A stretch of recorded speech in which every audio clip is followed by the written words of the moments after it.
Per usual, everything on this channel is for educational purposes only and is not intended as financial advice. On this Teaching Tech Tuesday, I wanted to talk about some trade management stuff. Basically, what is my system? How am I managing the trades that I've taken over the past couple months here? And just to review, if you have no clue what I'm talking about, if you have no system, you need something to guide you into taking your trades, whether it's charts, whether it's technicals, whether it's fundamentals, whether it's on-chain activity, whether it's chicken bones rolling on your desk, whether it's moon and tarot cards. I don't care what it is. You need something to help guide you in trading decisions that is not emotions, FOMO, some guy on Twitter following some narrative. You need something. You need something to help you with a framework. So typically you fall into 4 categories as a trader, as a preference, or as different types of trading.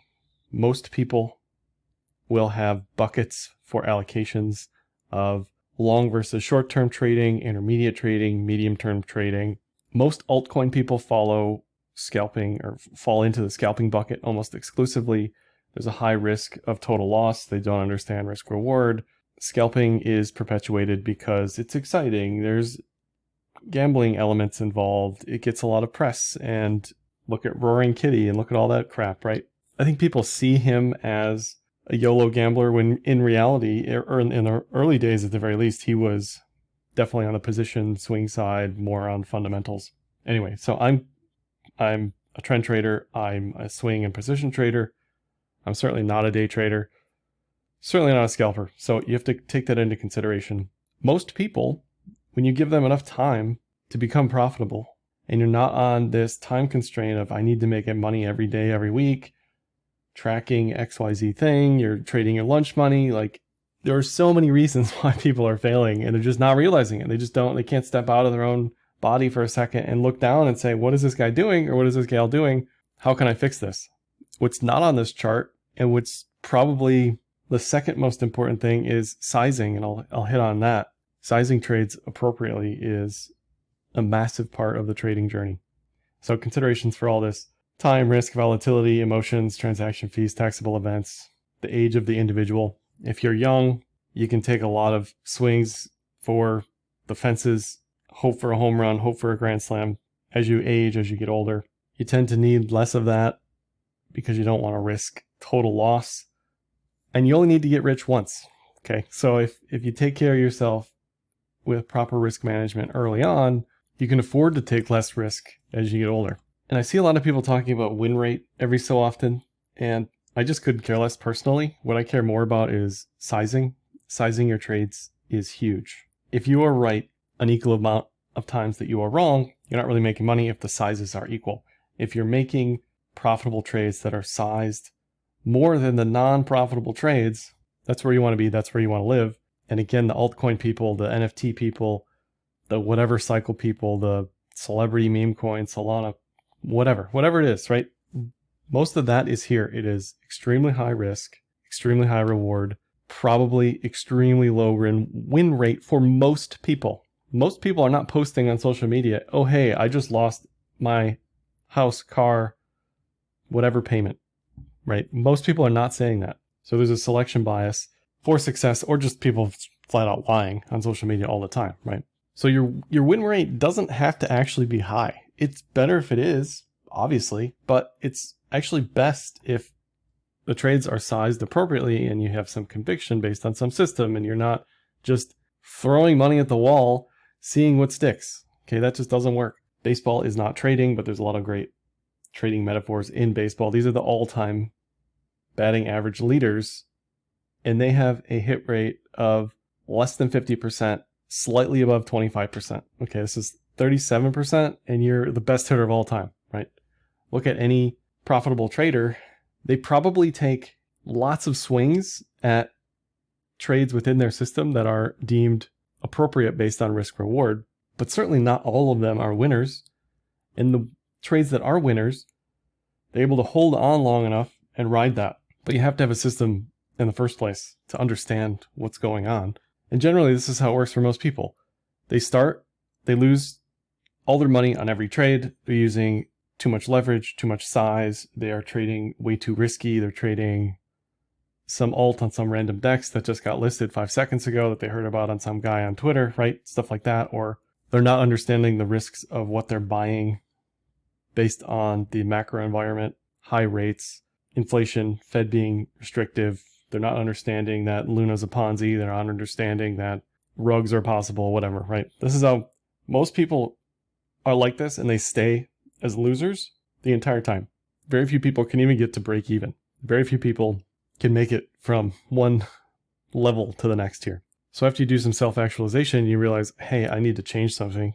What am I doing wrong? Then people start to seek out a system, typically. That can be technicals, fundamentals, whatever. And then they start identifying decent setups. They're taking decent entries. They're getting overall into decent trades. Then they generally tend to start trading scared, where they're too risk averse. They're moving stop losses up too often. They're not letting the winner ride. They're not holding on to something that's partially underwater. For some people, they will eventually be successful like this, just because things will run away from them in a positive direction faster than they can close the trade. But you're really cutting off your upside by not understanding you need to water your flowers and cut your weeds versus letting the garden grow. You know, we're just kind of chopping off everything anytime we see green shoots if we're cutting off at break even. And you'll see in some of these trades that I take or have taken, some of this stuff was up a lot, back to break even, it's underwater. It doesn't bother me too much because going into the trade, I have a plan for how I think it may go, where I need to cut my losses with a stop loss. Otherwise, it's just doing its thing. You're letting your trade plan play out. You have to give it time. And that's where going back to being a swing trader or a position trader is much, much, much different than day trading or scalping. I want the trade to show me that it can fail first before closing the trade. From there, most of the time by accident, you start getting into the small wins category where your system is working, your risk management is working, you're probably hands off a little bit more, you're probably checking balances less often, you're probably not logging into accounts every day, stuff like that. But then again, emotions are preventing you from being able to hold a winner long enough. Most people, it's counterintuitive. Most people, they love holding on to losers and they are completely afraid of being in profit. They are completely afraid of letting a winner run. They're not using targets. They're panic closing. But in general, their system is working, right? Their setups are working. Their entries are great. They just aren't understanding and probably are not used to holding on to positions for an extended period of time because, again, what happens with people, they start here and sort of migrate over time. Once they learn, oh, I can hold stuff for a week, a month, months. That's possible, right? Most people just don't get that part of trading. They don't graduate to that level, which is a shame, but it kind of happens by accident for a lot of people. And then eventually, a small percentage of a percentage get to the big wins category where they're clicking on all cylinders. They're finding setups that they like. They are getting stopped out of plenty of trades. Their win rate might not be great. I don't think my win rate is necessarily great either, but I'm always satisfied with the trades I take and why I take those trades. And then for the rest of your trading journey, a big part of it is sizing. And some people just say, you know what, for sizing, I'm going to size everything the same and I'm going to add to the position with the same size that I open based on XYZ criteria. And that's that. And that really cleans up the sizing variable. But you'll see it like on the Robinhood position, for example, I'm cutting half on the double. Why? Because it's up a lot and it looks slightly overbought. But I held onto that position for months. I was in and out of a position before that. So if the general thesis for why you took the trade in the first place is still present, is still active, then there really shouldn't be a reason to go against yourself, right? You were in a good spot when you took that trade and you opened that trade. Why are you trying to self-sabotage by closing that trade too early? A long time ago, I did a giant write-up on all this. I'll put a link to that in the description of this video. But if we look at at least some of the trades I'm in currently, one way to set up a journal for yourself, you can see most of these trades right now as a percentage are underwater. You can see some of these alts are just tragically underwater, right? But the difference here is the sizing. Sizing is key and critical, as is the time horizon. Why am I holding this? Before I go into the trade, I know how long I'm going to be holding the trade, most likely, generally. I know where I'm going to take profit, generally. And it's always good to write all this down for yourself. If you don't have something like this for yourself, today's a great day to start. I certainly don't have very many line items here. I don't have 20 alts here. You could, right? I don't have a bunch of legacy stuff here, but I'm just saying I don't have a lot running at any given time. If we look at the closed trades, we'll take a look at all these charts too, by the way. It's certainly important to keep track of your P&L. Are you successful over time? Over the past month, over the past quarter, over the past year? How are you doing? Are you making money? Are you beating the S&P? Are you beating BTC? Are you beating some benchmark that you have for yourself? Because if you're not, then you need to change something. Something needs to change that helps get you towards profitability. Before I go any further here, let me mention today's video sponsor, Kraken Pro. Kraken Pro is a complete overhaul of the Kraken trading experience with a one-stop shop for advanced and professional traders. Kraken Pro enables efficient trading execution across multiple markets with a UI that allows for unique optimization tailored to your trading style. You can check out Kraken Pro with the link in the description of this video. Not investment advice. Crypto trading involves risk of loss. Cryptocurrency services are provided to U.S. and U.S. territory customers by Payward Ventures Inc., PVI, DBA, Kraken. If we look at the markets today, they have gone from angry to angrier.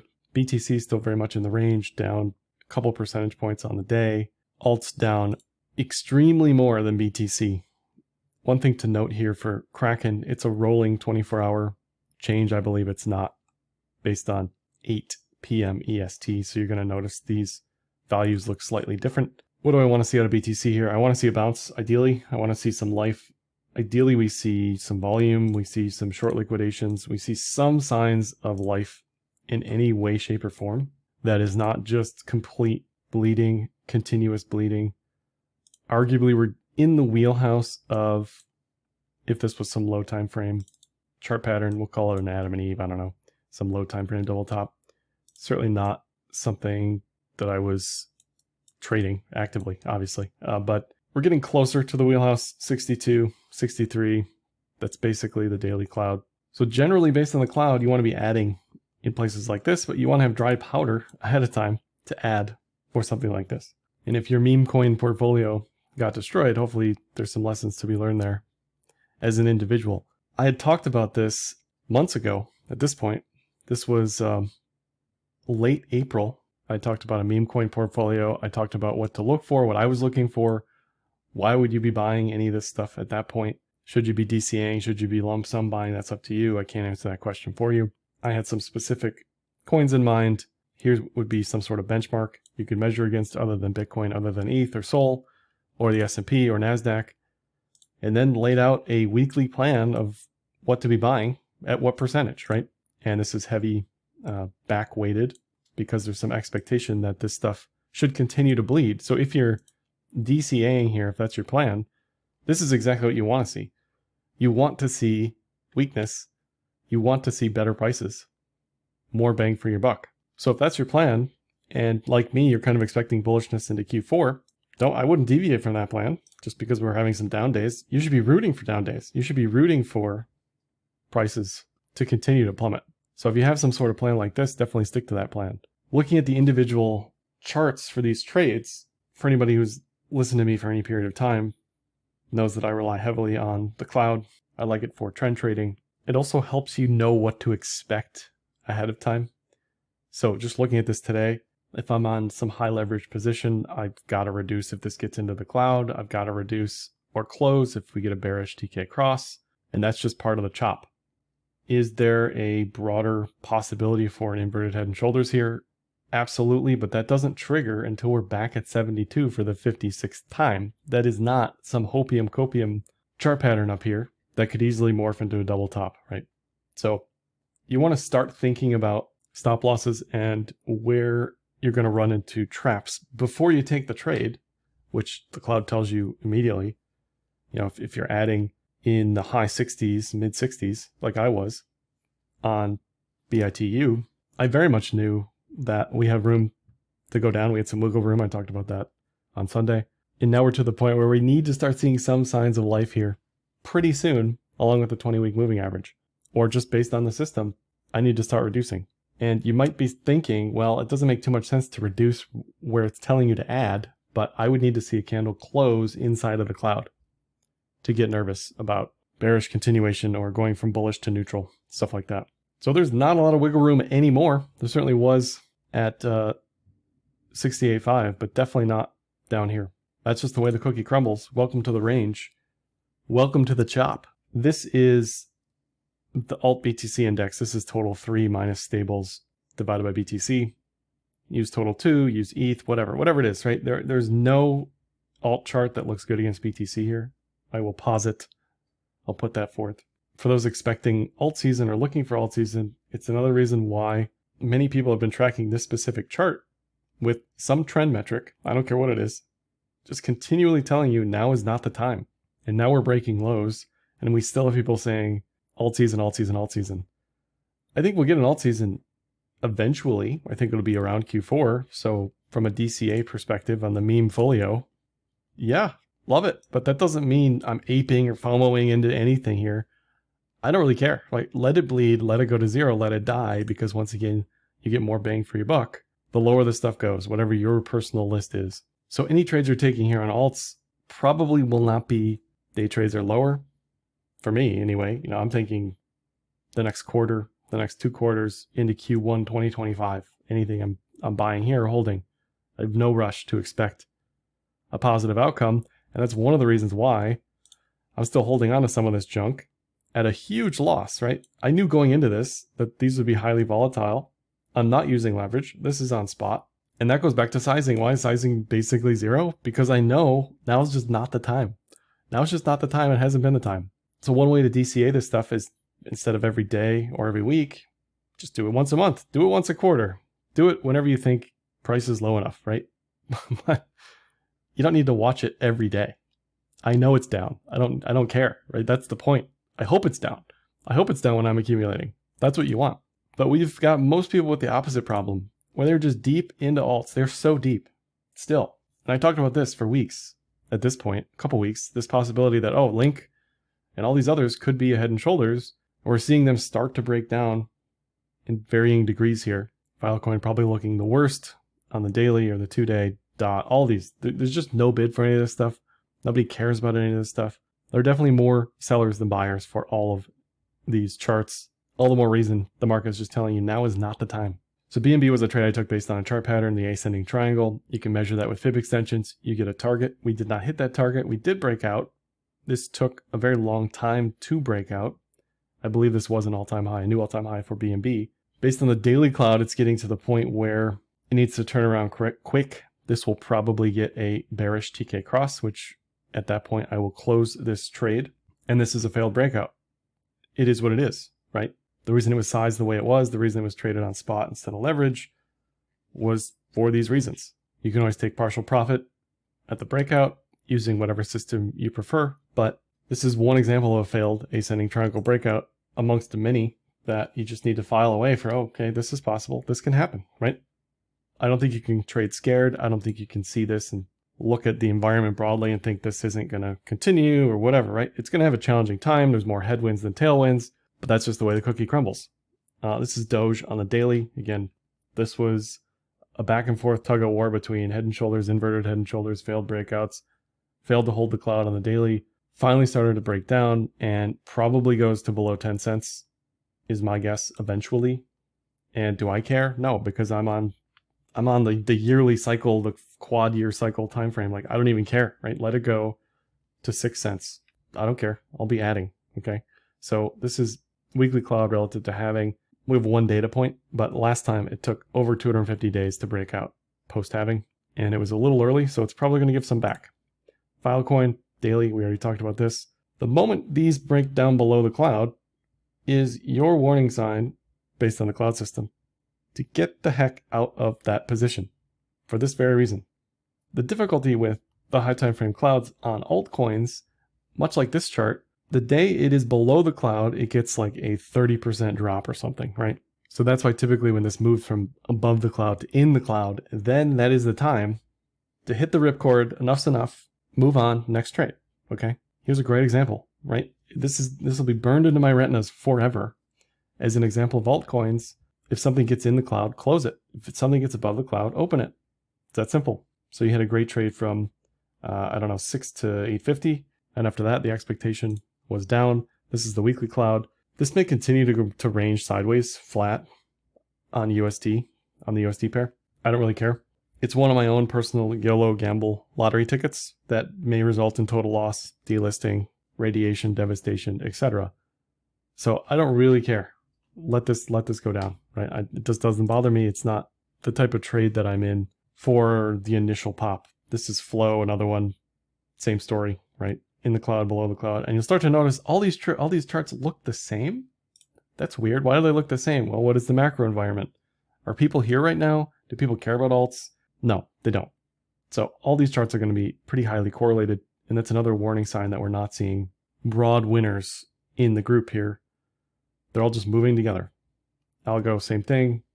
In the cloud, below the cloud, death, head and shoulders. On the weekly, out of the cloud again. Last halving, it took over 200 days to break out. This may continue to range. I don't really care. Just letting it do its thing. Ideally, these stay in the weekly cloud. Ideally. But that did not happen this time with those charts. Here's a recent trade I took on ENA. Decent setup, decent breakout, and that failed. Much like BNB, didn't quite get to the target. And typically you will see this with breakout trades. If the breakout trade is a failed breakout, which I would not consider Bitcoin, not COPE, this doesn't look like a breakout yet. We didn't go above 72 and break down. But here we clearly tried to break out, clearly tried to make a higher high and just got smacked down. Once again, lower time frames, you broke back into the cloud, and it's been sayonara. This trade was also taken on a lower time frame, so you should really watch the lower time frame cloud for your stop losses. And if you have to rely on the 15-minute chart, you probably shouldn't be trading it. If you have to rely on the 1-hour chart, you probably shouldn't be trading it. It's very hard to get trade signals that are accurate or reliable on ultra low time frames. The rest of these charts here, these are the legacy trades. Again, to give you some idea of the system and trade management and what I'm looking for, what I wanted to see, where are the stop losses. What this is doesn't really matter to me. The ticker, I don't really care about. Some people won't like Tesla or Disney or Pfizer or whatever the ticker is for whatever reason, and that's okay. But this is Pfizer. This did have a cloud breakout after over a year of down. It has had failed cloud breakouts on the daily before. Maybe this will morph into an eventual inverted head and shoulders over multiple weeks. Maybe it won't. What I really don't want to see here is a new lower low below 25, for instance. I'm giving this thing some time to breathe sideways before I pull that one. XLE, kind of like Binance. This is ascending triangle, failed breakout, failed continuation. Originally, this was an inflation hedge trade. If energy got out of control, that probably meant hikes coming back on the table in a bigger way. And that probably would have been less bullish for the markets. At least that was the rationale I was using. It's still above the high time frame cloud, but getting closer to the stop loss target. Another thing for these breakout trades, you can always trade them on the tick that they are higher than the horizontal resistance. If you're lucky enough to get a pattern like this where it's pretty obvious where that resistance is, but you can also cheat the pattern a little bit. You can start accumulating before the breakout. Maybe half size, maybe a quarter size, maybe taking extra time, maybe taking a week to accumulate instead of a day. But it doesn't always have to be a breakout on the day. Sometimes, like in Bitcoin's case, we are, in my case, sort of cheating the breakout, right? You're expecting bullish continuation here. Sometimes it goes against you for a little while. Sometimes it goes against you for a long time. Sometimes you get stopped out. Sometimes you even get the breakout and it goes nowhere, right? In the XLE case or in the BNB case. But that's just personal preference. So XLE looks good, not great. This is KWeb, ultra high time frame, cloud, trying to make some sort of chart pattern here. Their anti-China sentiment is extreme. I'm not even pro-China, but I like being on the other side of that trade a little bit. Still in the range, and I just got to give this thing time. It needs a lot of time. It needs maybe another 6 months. It took 2-3 years to find a bottom. So ultimately, I don't want this thing making a new lower low. This is COPEX. Sentiment for copper was super bullish. It's still probably very bullish based on the AI trade and the expectations for build-outs and electricity and all this other nonsense. So it gave a lot back, but nothing has really changed. I still like the breakout trade. I still like the pattern. I still like the trend. It looks okay to me. So I'm in no rush to close this here. If anything, this would be a good place to probably add to that position. WPM, same thing. Gold and silver miner, back to the neckline. For me, this is not a stop loss at some sort of break even or something like that. This would be criteria to add to the position. So that one looks okay.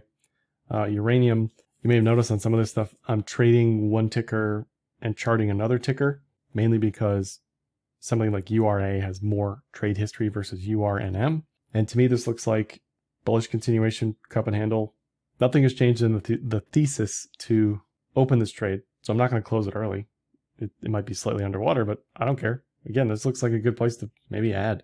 We have not hit any upside targets on this just yet. Hood is a good example of sort of waiting for your pitch, being there at the right time, revisiting an idea after the trade goes against you. I think I cut probably somewhere around 10 before, and I got back into the trade later on. And that may happen with Bitcoin. That may happen with a few of these other trades that I've gotten stopped out of. This still looks fine.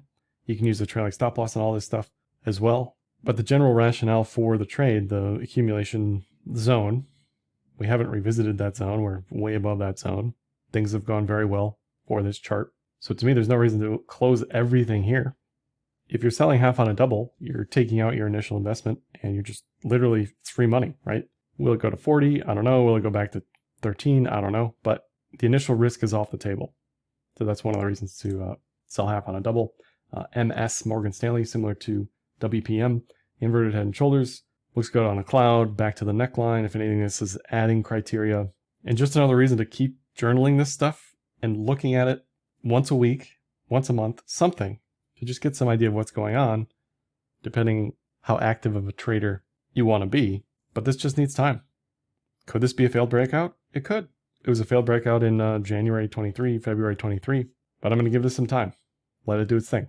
Tesla. I've been trying to learn options, so I was playing around with options on this.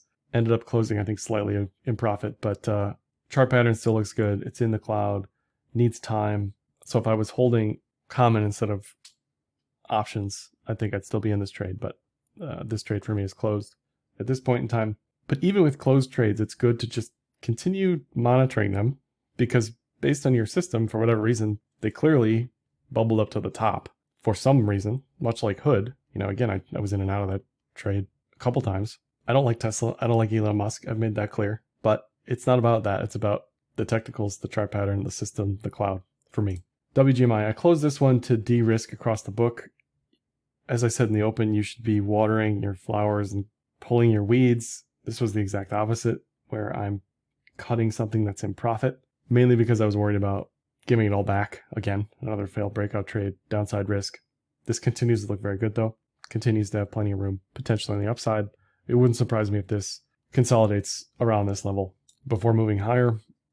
Wolf, the same thing. Depending on how you want to measure this, has plenty of room, but I cut it just because it was up a lot super quickly. Not something that probably I should have done as far as cutting it completely, but I just felt the need to remove some risk from my position somewhere if I'm not cutting a leveraged BTC position, for example. This would be a failed breakout on Platinum Palladium, briefly above the daily cloud, back below. I'll probably revisit this at some point, but it did make a new lower low there, and you can't hold on to that stuff expecting it to turn around. It might bottom here, it might not, but what you never want to see is anything below the cloud making lower lows. That is not conducive for a bullish environment. So that's why I cut that one. Costco was a great trade, great pickup by me on something I rarely look at, but another reason to get in the habit of scanning charts that either look good for the right reasons or bad for the wrong reasons or whatever, right? So this was a cloud breakout. It still looks great. It's certainly probably overbought, TKC clamp type stuff. And that's why I cut it, but it kept going, and this is at all-time highs. That chart's pretty wild. Toast, much like Hood, I'll probably revisit this. What you don't want to see here is a head and shoulders develop. It's at the top of the range. It's above high time frame clouds. It still looks okay. It just doesn't look great because it, again, is a failed breakout. It gave it all back. May continue range, may not. I'll revisit it at some time. But you kind of have to sort of be picky and choosy here. You can't just hold on to every single failed breakout and expect it to work out. Depending on your risk appetite, you'll see where you're holding on to this stuff longer or shorter. PayPal's another example. Initially looked great, held above the 2-day cloud for quite some time, and then formed a head and shoulders and is immediately back below the high time frame cloud, making new lower lows, and I just can't expect that to turn around. That's just not something I tolerate, much like the SPPP position. So does this chart still look decent? I think it still looks decent, but definitely not something you want to see after 3 years of down and sideways. Just absolutely no momentum whatsoever right now. Lastly, Square, another position very similar to Toast and PayPal on the fintech side. Maybe that's a sign as a group, just not the time. Eventually, I would expect this to turn around. Maybe that's in Q4. Maybe I'll revisit this like I did Hood, but I held this one for far too long based on the weekly cloud, and it was just time to say, all right, enough's enough. This is dead money. It's not going anywhere. Revisit this at the breakout. So I would strongly advise going through what you have, putting it in some sort of spreadsheet, something, and do a little bit of analysis of what's going on. Are these trades on the right track? Am I in this trade for the right reasons? Do I have a stop loss that's fixed here? Is it a winner that has a trailing stop loss, right? And a quick pro tip, you can pull up any legacy ticker using the Google Finance option. I believe there's also a crypto finance or something option where you can pull crypto prices as well. But other than that, most of this is going to be done probably manually, just because we don't have great portfolio management tools for multiple crypto exchanges and legacy and everything else. So that's all I have for this one. Like, dislike, comment, share, subscribe, and happy trading.